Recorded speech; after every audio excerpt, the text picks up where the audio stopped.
Peter Shiao, U.S.-China Film Summit, November 1st, Tuesday, from 2:30 to 5:30. Hi, Peter. It is so nice to speak with you. I'm very excited about the summit. Can you tell me a little bit more about it, please?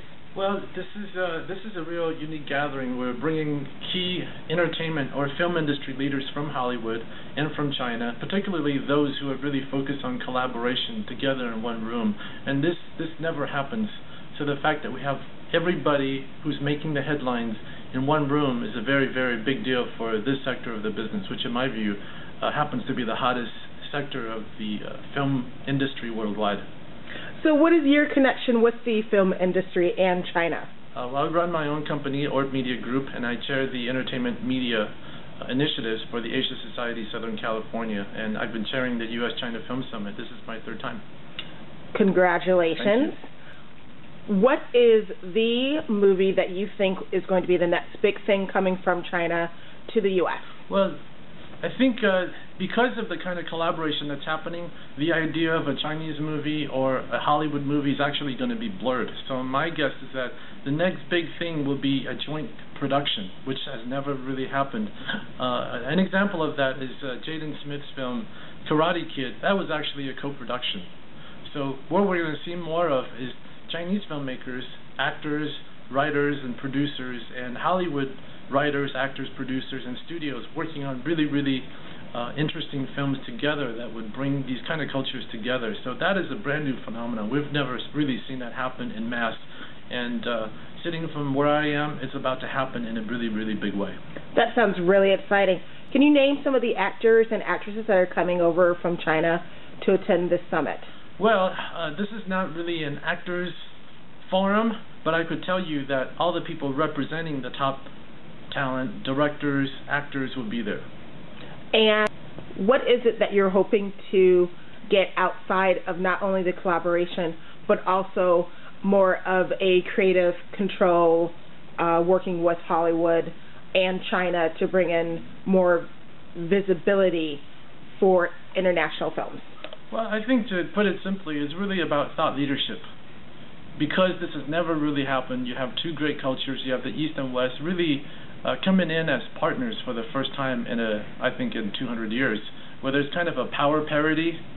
So the fact that the two have to collaborate is kind of the big story. So when I say thought leadership, because they don't know how to work together just yet.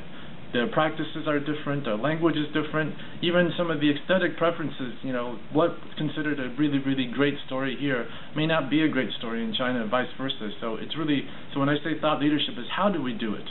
From acting to writing to editing to how they're going to be distributed, how they're going to be financed, the kind of contracts, the kind of taxes.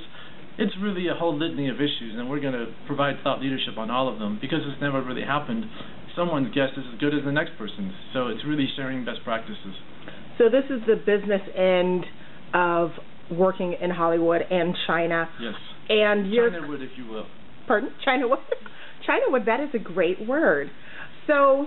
Well, it's where Hollywood and China meet, so it's not exactly Hollywood, it's not exactly China, it's a new thing. And so this looks like a huge event. How much time and effort and work are you putting into it? And I am very grateful that you're taking time out of your super busy schedule to meet with me today. Well, the organizing organization, the Asia Society, we really believe this is an important initiative, so we're very lucky to have great staff around the clock really working on it. And we've been planning for this for, I would say, a good 7-8 months. So a lot of work has gone into it, not just in this country, but frankly all over the world.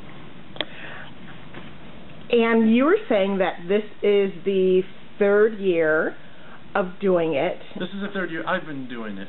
This is the second year of the U.S.-China Film Summit. I served as the chair of the first U.S.-China Summit. This is in 1995 when it was just really getting started. So what changes have you noticed from 1995 to 2011, almost 2012? Well, in 1995 it was really about the promise. It was being, I produced the first ever Hollywood Chinese co-production back then that was filmed in 1997. So back then it was about the promise of a market over there, the promise of a global market, the promise of things happening, and it really took a good amount of time for that to mature. So I think the story for 2011, 2012 is of maturation. Whereas the seeds were sown back then, now you have real fruit. You have the Chinese box office growing by 77% when you compare the same period this year to last year. Coupled with the relative slow growth of Hollywood, you can kind of see where people's eyes are going to. Coupled with, Hollywood in many respects is running out of other people's money. And it just so happens that China has the kind of liquidity that could really make a transformational investment in global cinema. So you have kind of the right influences coming together. Thus, I call this the most exciting growth sector in the worldwide entertainment or film business. So this is not only about Chinawood, but also international platforms. This is global. Global. This is about being global. So what changes do you think it has made with the new freedom that you get with the internet, with people being able to make movies on their own? I'm sure China is experiencing the same excitement that young filmmakers are getting into here in Los Angeles and the world, of making it themselves without going to the quote-unquote party machines. Well, the excitement is going on, but it poses a lot more, a lot of interesting questions and challenges that I think between the filmmaking community and the government and the business community, everybody's trying to make sense of it, because everything has never really happened. So how do you really go about it in this brand new future is really something we'll be talking a lot about. So you'll be attending and staffing the event tomorrow. Yes, I'll be. In Westwood. Yes. It starts at what time? It starts at 2:30. And which panel are you most excited to be participating in? Well, I'm the biggest fan for what happens at the summit. So you could, I chose these topics and I wrote the questions. So I can't say which of my children I like best. What a good father answer, because some people do have favorite children. But I ask these questions because I want to know, and I'm really curious what our speakers will say, and I certainly have my sense of, I have my own answers to them, which I won't be providing.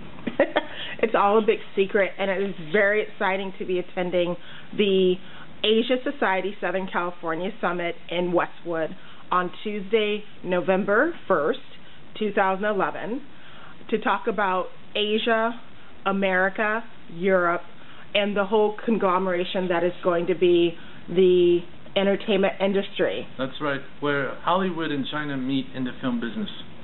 Thank you so much for speaking with me. Thanks for having me.